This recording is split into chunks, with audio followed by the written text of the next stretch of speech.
saya mendapatkan kebahagiaan dan banyak hal yang bisa membuat saya bersyukur gitu.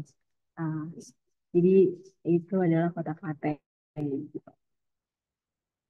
Nah, di sharing session kali ini, aku mau sedikit me, menjelaskan atau menyebutkan beberapa kuliner kata dan mungkin nanti ada oleh-oleh juga dari kota Klaten gitu. Di kota Klaten ini gampangnya adalah dia adalah perbatasan di tengah-tengah ya, tengah-tengah antara Solo sama Jogja. Jadi kalau rekan-rekan ingin ke Solo eh, mau deh mau ke Solo dari Jogja nanti melewati Klaten. Begitu juga sebaliknya. Jika rekan-rekan ingin ke Jogja melalui dari Solo nanti akan melalui Klaten gitu. Tapi eh, lebih detailnya kota Klaten ini berbatasan dengan beberapa kabupaten gitu. Yang mana di sebelah utara itu ada Kabupaten Boyolali, terus di sebelah timur itu ada Kabupaten Sukoharjo, terus di sebelah selatan itu ada Gunung Kidul dan di sebelah barat ada Sleman, seperti itu. Nah, di peta ini tuh juga sebenarnya banyak banget ya tempat wisata dari candi, danau, terus hutan, desa gitu. Terus di sini juga bakal banyak banget ditemui kuliner-kuliner yang khas dari Klaten gitu. Mungkin nanti kulinernya juga bakal familiar dengan rekan-rekan karena memang beberapa tempat makan itu di Jakarta itu ada tulisannya Klaten gitu. Jadi langsung aja ini eh, yang pertama itu ada Umbul Ponggo. Ini ikonik banget di Klaten. Jadi Umbul Ponggo ini itu kolam alami yang dikembangkan menjadi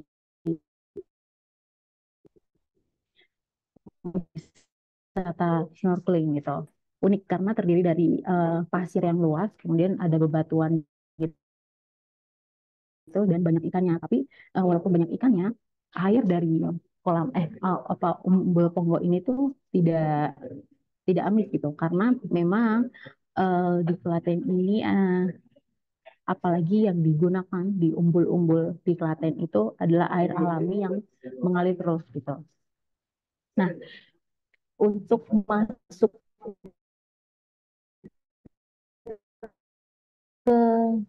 harganya 15.000 per orang. Jadi nanti di sana ketika masuk akan disajikan dengan kolam yang besar sekali dan di pinggir-pinggiran itu ada warung-warung yang biasanya buat istirahat gitu.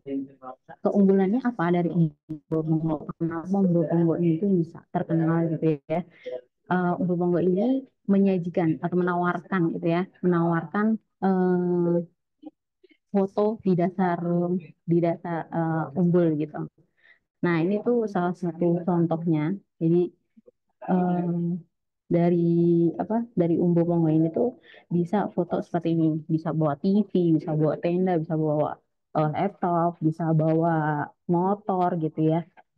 Nah, di sebelah sini tuh juga udah ada price listnya gitu.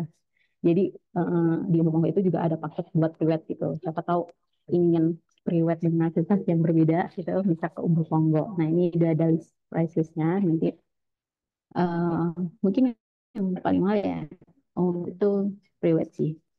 Tapi sejauh ini yang paling laris itu terkait penyewaan yang properti kayak yang saya tampilkan ini. Ya. Bawa laptop, bawa tenda gitu-gitu. Seperti itu.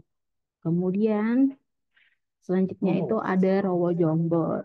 Nah, ini Rowo Jombor ini tuh dulunya dataran cekung yang dikelilingi oleh gunung. Nah, setiap musim hujan, airnya itu naik gitu. Jadi, lama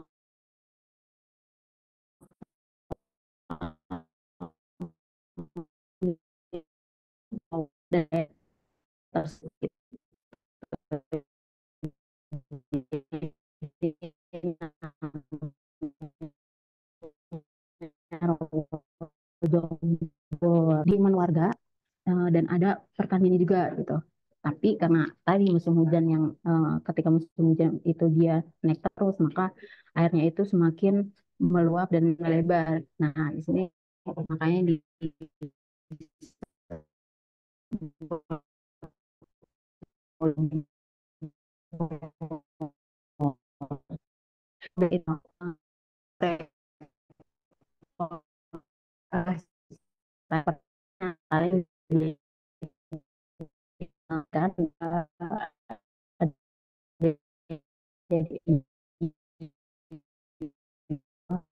kan jadi Gunung Merapi dan Gunung Merbabu. Kemudian kalau misalkan kita mau menikmati sunset gitu ya, itu juga udah ada sekarang. Itu nanti di pinggiran Rawa Jombor ini tuh ada namanya eh, plaza gitu. Nah itu tuh isinya untuk warung-warung gitu. Yang mana warung itu bisa kita datangi, bisa kita nikmati juga makanannya sambil melihat sunset gitu. Terus di Rawa Jombor ini kelebihannya juga mungkin ini ya, karena ini tuh wilayahnya besar gitu ya, jalannya itu juga berkali dan buat ya sekedar jalan-jalan aja gitu pagi-pagi. Seperti itu. Terus HPM-nya masih murah ya, masih sekitar 3 ribuan gitu untuk masuk saja, tapi untuk parkir, untuk biayanya masih di luar itu lagi, masih ada tambahannya. Tapi untuk keunggulannya itu dari Siro Jomber ya, kita bisa melihat pemandangan Merapi dan Merbabu, terus kita bisa lihat sunset atau sunrise gitu. Nah, ini sedikit cuplikan eh, yang ada di Rawa Jombor gitu. Ya, nah, itu kebetulan cuplikannya itu diambil sendiri oleh teman saya. Jadi eh, hanya beberapa cuplikan. Nanti misalkan mau lihat secara langsung ya, gimana silakan datang ke Rawa Jombor karena ya worth it lah gitu. Ketika ingin menikmati alam saja gitu, bisa datang ke Rawa Jombor. Seperti itu. Kemudian selanjutnya adalah eh, it's- selanjutnya adalah Umbul Manten. Nah, di Klaten ini tuh banyak banget umbul-umbul yang digunakan untuk berenang. Cuma mungkin memiliki ketertarikan tuh yang berbeda-beda gitu ya. Terus salah satunya itu adalah Umbul Manten. Jadi untuk airnya itu sama, jadi airnya itu mengalir terus maksudnya. Jadi nggak perlu dikuras, walaupun ada ikannya juga nggak akan berbau amis gitu. Nah, tapi keunggulannya dari Umbul Manten ini, dia menyajikan suasana yang asri. Jadi di Umbul Manten itu ada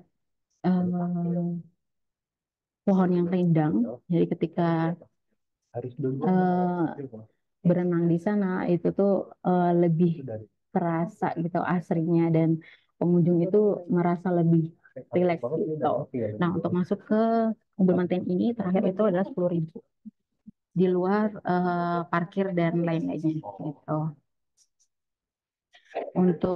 Tapi kalau untuk yang rame-rame, saya sarankan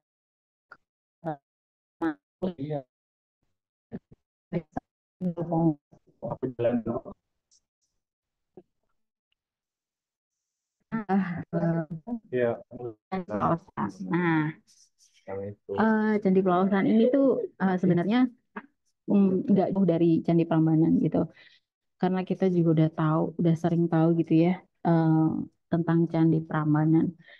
Mungkin bosen juga kali ya ke Jogja, ke Solo. Wisatanya cuma di Prambanan, ke Borobudur gitu ya.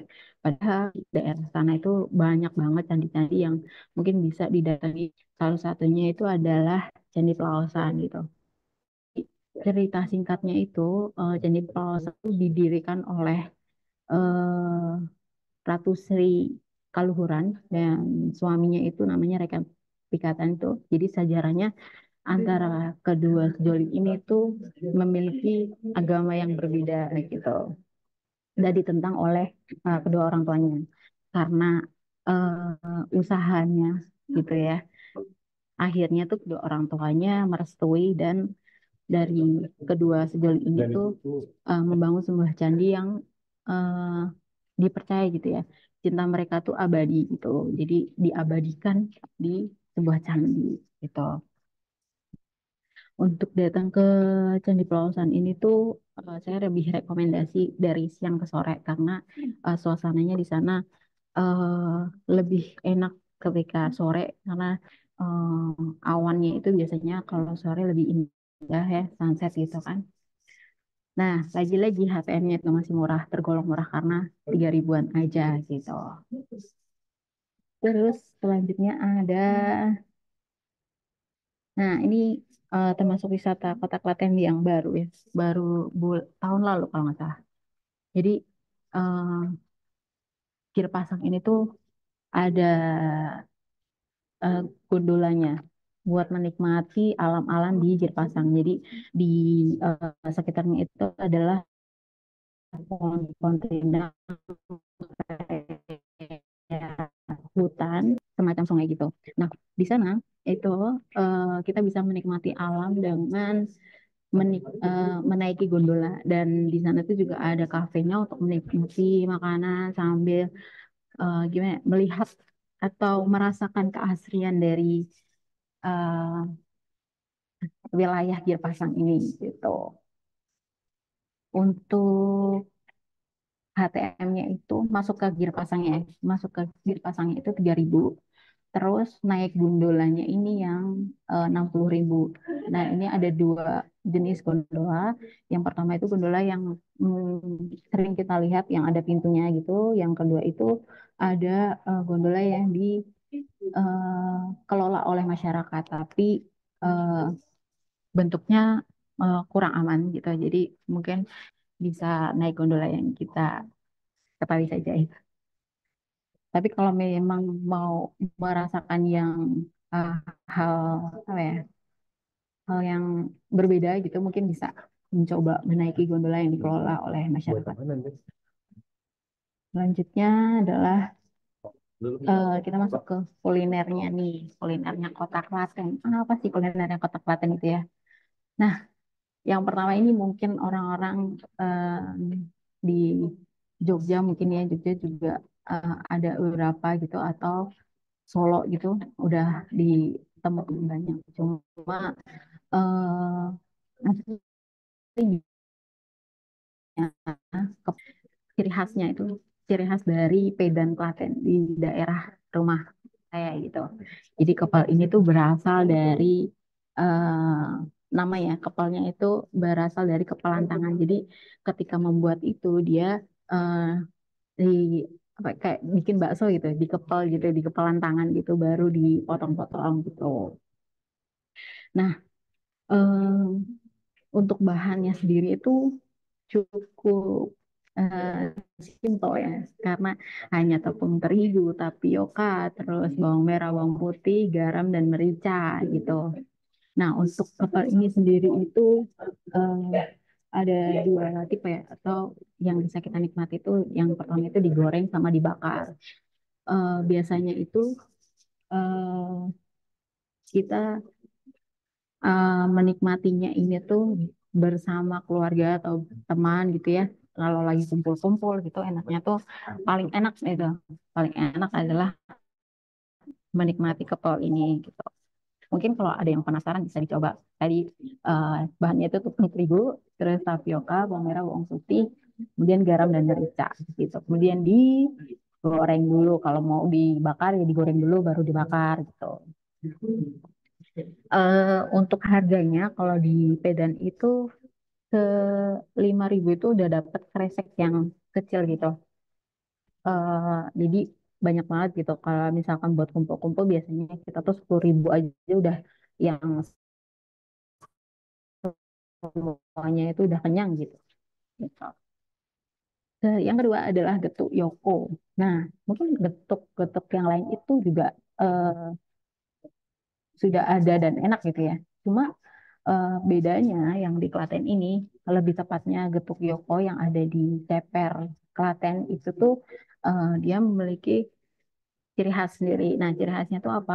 Ini tuh dia berbahan eh, singkong asli. Jadi dia tidak ada pengawetnya, tidak ada macam-macam gitu. Jadi ketika dia dibeli, disajikan hari itu, nanti besok pagi atau besok siang itu tuh udah basi kalau belum dimakan. Jadi benar-benar a- singkongnya itu nggak ada campur apa-apa gitu. Nah ini tuh jadi eh, nilai plus buat Getuk Yoko dan ini setiap hari rame banget dan ini tuh di pinggir jalan nggak ada tokonya jadi dia cuma bawa gerobak doang dan itu dari siang sampai sore aja dia jualan itu tuh rame banget sampai bikin macet gitu ya. Ini mungkin nanti kalau misalkan lewat Klaten bisa nih mampir dulu nanti mau ke pokoknya nanti di daerah Karangmuni nanti belok kanan nah nanti lurus aja nanti akan ketemu ke Tokyoko gitu. Kemudian sop ayam. Nah, ini sop ayam ini tuh mungkin rekan-rekan sudah pernah nemu ya, kayak sop ayam Pak Min Klaten gitu. Nah, ini tuh aslinya itu dari Klaten kan. Apa sih yang unggul gitu ya dari kok bisa cabangnya di mana-mana gitu ya. Jadi sop Pak Min Klaten itu tuh sebenarnya dia menyajikannya itu ayamnya tuh dipecok gitu ya. Karena jadi itu apa dagingnya apa ayamnya itu tuh masih asli gitu ya. Jadi masih ada tulangnya, masih ada eh, kulitnya gitu-gitu ya. Jadi tapi udah bersih gitu. Cuma penyajiannya aja yang berbeda. Nah, untuk cita rasanya sih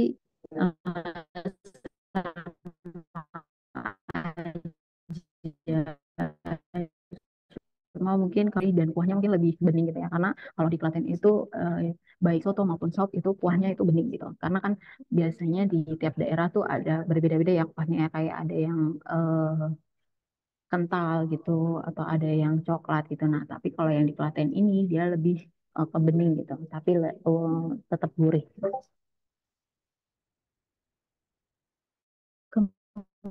Kemudian nah ini soto sebenarnya soto itu di Klaten tuh banyak banget yang bisa dicoba. Eh, yang pertama itu mungkin orang-orang kalau Klaten itu nyarinya adalah soto Mbok Dele. Nah, ini tapi untuk soto Mbok Dele itu kalau menurut orang Klaten itu sudah kurang enak karena eh, sudah turun temurun gitu, tapi cita rasanya berubah gitu. Nah, tapi di Klaten itu kan karena banyak soto yang bisa di apa ya, diperjualkan yang mau eh, judulnya apa aja itu tetap kuahnya bening.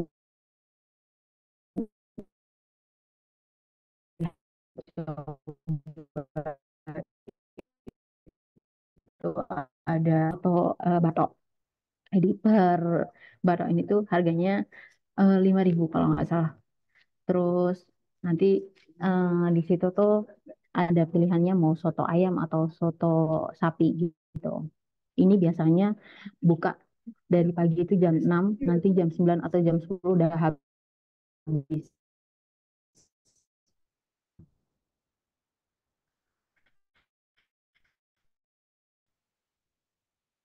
Terus ada kalau dagingnya itu digunting gitu, digunting sendiri. Jadi nanti dari penjualnya itu polosan kayak soto aja biasa. Nanti lauknya itu kita gunting sendiri, kita pilih sendiri. Nanti kayak ada babat, ada pokoknya segala macam gitu. Ada daging-daging gitu, ada gorengan juga. Lanjut kita ke kuliner selanjutnya. Nah, ini ada apem. Ini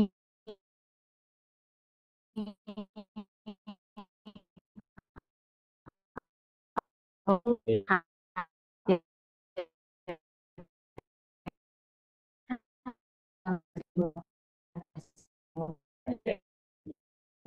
bentuknya gitu dalam itu ada nangka juga ya ini tuh apem tapi mirip ini ya dari apa, surabi gitu tapi beda ini ciri khas dari eh, daerah namanya Jatinom nah ini tuh biasanya ada tradisinya Jatinom itu setiap sapa sapa rahasia Kowiu.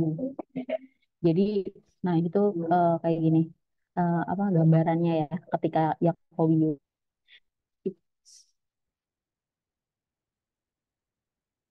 Jadi tuh, eh, jadi tuh eh, apa setiap Yakowiu itu tuh ada semacam ya orang-orangnya tuh seperti ini. Jadi tuh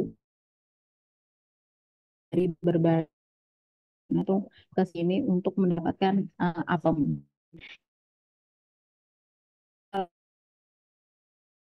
Jadi Jatno itu tuh akan buat apem dan nanti diserahkan ke masjid-masjid terdekat untuk dikumpul bagi masyarakat yang kumpul di sini gitu.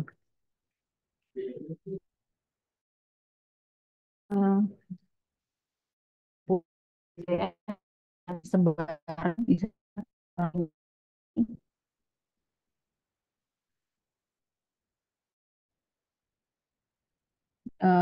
kan eh, bisa macet dan ini tuh desak-desakan banget. Jadi ya berebut untuk apem ini. Nah, dipercaya yang mendapatkan apem itu tuh akan mendapatkan keberkahan gitu. Makanya kayak berebutan untuk mendapatkan apem. Nah, untuk rasanya sendiri itu apem tuh gurih gitu ya.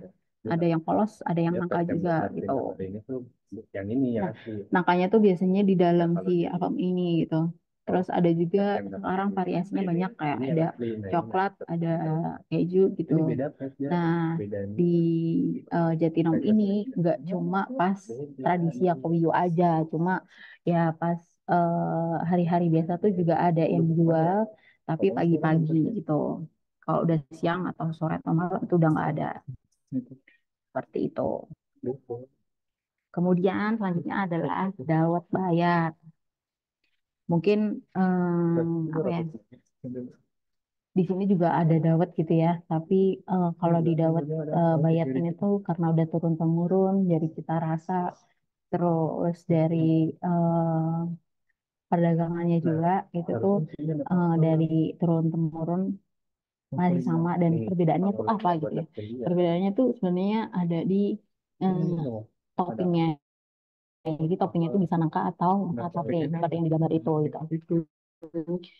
Eh, Bisa juga kalau misalkan mau beli nanti di kalau dari Jogja itu sebelum Prambanan itu ada wilayah namanya Bogem. Nah itu di sepanjang jalan itu ada pedagang yang jual dawet. Nah itu bisa dicoba di sana itu. Kemudian, nah ini eh, yang biasanya orang-orang tahu ya, orang-orang tahu tuh namanya angkringan gitu. Nah, tapi orang-orang Klaten itu taunya adalah hi. Hi itu panjangannya dari eh, hidangan istimewa kampung gitu. Nah, masyarakat tuh karena umumnya kenal angkringan gitu ya. Jadi ya eh, orang-orang yang di luar Klaten itu nyebutnya angkringan bukan he, tapi kalau di Klaten nyebutnya he. Tapi populernya di Jogja dan sebenarnya penemunya itu atau pendiri ya pendiri ini tuh adalah orang Klaten asli yaitu namanya eh, Karsodi Kromo kalau nggak salah dari desa Ngerangan gitu. Nah, angkringan ini tuh sebenarnya artinya sendiri adalah alat atau tempat jualan makanan keliling. Jadi dulu itu bukan gerobakan, tapi kayak dipikul gitu loh. Nah, dia berkeliling di desa-desa gitu. Nah, uniknya yang seperti kita tahu ya, itu tuh makanannya ada nasi kucing. Nasi kucing tuh maksudnya porsinya kecil, terus ada sambal sama teri. Dulunya cuma sambal sama teri.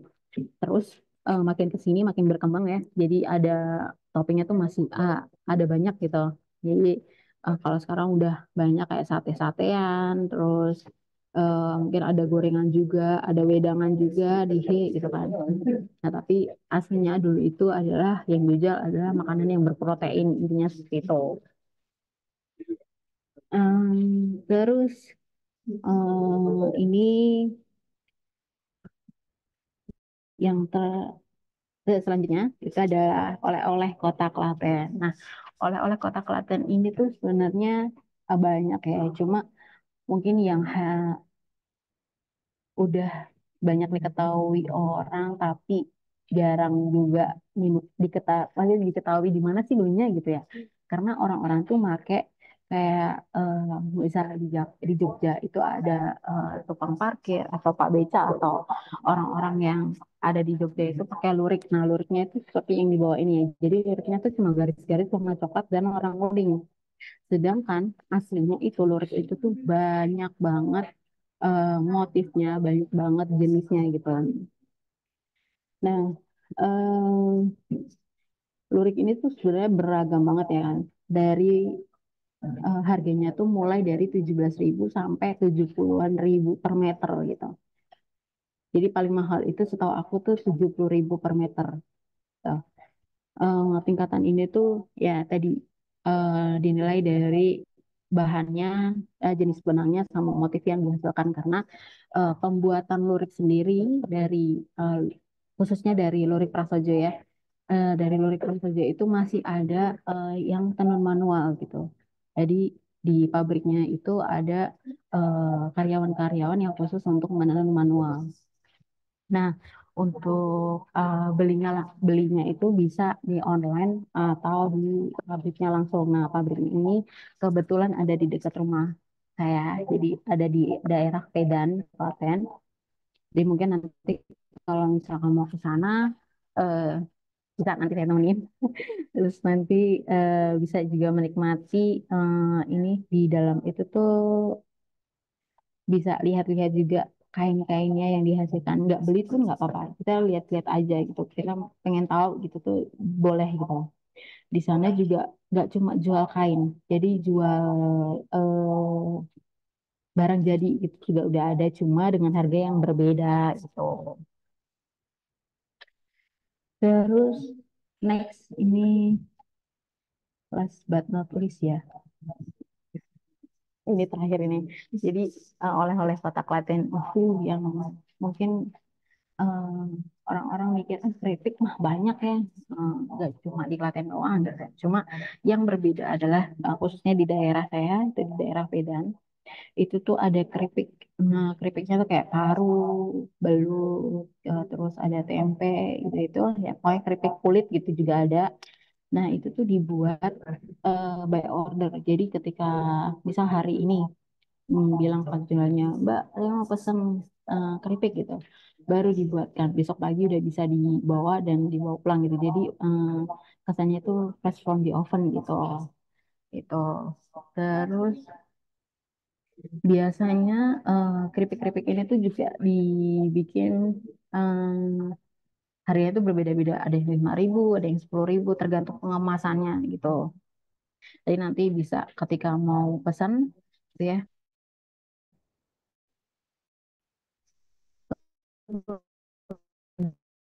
spesifik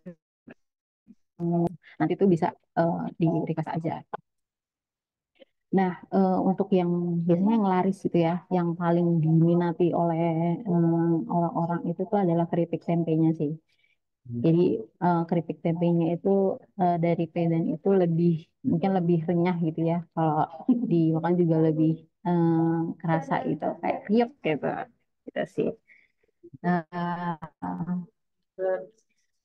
Sekian mungkin dari aku mungkin ya kuliner dan wisata. Mungkin oleh-olehnya Klaten juga. So, eh, dari saya terima kasih. Saya kembalikan ke Mas Susti.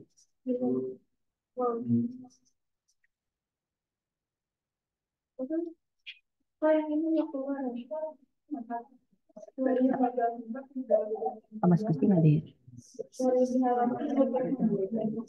Ke Mbak Aya, Mbak Aya. Oke, sharing yang sangat menarik. Pas banget nih, udah akhir tahun, besok libur. Bisa diagendakan ya untuk terbang ke kota Klaten. Yang penting ada sangunya. Nanti sangunya dikasih Mbak Rifa. Oke, teman-teman. Kira-kira dari tadi sharing Mbak Cika, ada nggak nih yang pernah mengunjungi kota Klaten atau mencicipi kuliner-kulinernya? Kalau aku pernahnya sop ayam doang, sop ayam Pak Min. Oke, saya buka kolom chat dulu ya, guys.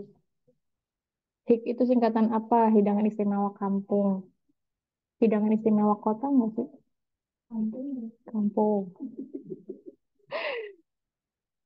Mana sih, bentar. Mbak, kenapa Kenara Bayat nggak disebutin sebagai tempat wisata? Tuh, Mbak Cika. Iya, Oh, Mas ini Adi dulu kuliahnya di Jogja ya, jadi tahu Klaten. tahu bayar ya. Sebenarnya masih banyak